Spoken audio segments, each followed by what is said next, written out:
আমাদের গ্রামে একটাই সুবিধা কি জানেন, ওটা হচ্ছে ফলমূল। মানে সিজনে সিজনে পাওয়া যায়। যেমন ধরো এখন হচ্ছে বড় সিজন শেষ, এখন হচ্ছে তেঁতুলের সিজন, এটাও শেষের দিকে।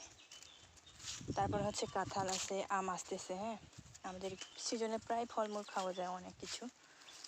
আর এখন আসতেছে এই যে লিচু। লিচু খাওয়ার জন্য আপনাদের সবাইকে আমার পক্ষ থেকে দাওয়াত। এই যে লিচু ফুল দেখছেন কতগুলো, ওই যে ওদিকে আছে লিচু বাগান। এগুলো হচ্ছে চাইনা ট্রি।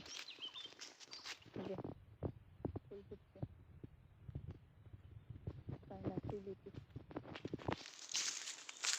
এগুলো হচ্ছে চাইনা ট্রি। হ্যাঁ, আপনাদের সকলকে দাওয়াত রইল, পাকলে হচ্ছে খেতে আসেন। হ্যাঁ, এগুলো হচ্ছে এখনো ফুল, তারপরে হচ্ছে ওখান থেকে ফল হবে, তারপরে হচ্ছে পাকবে, পাকলে যে মিষ্টি চাইনা ট্রি। টাটা।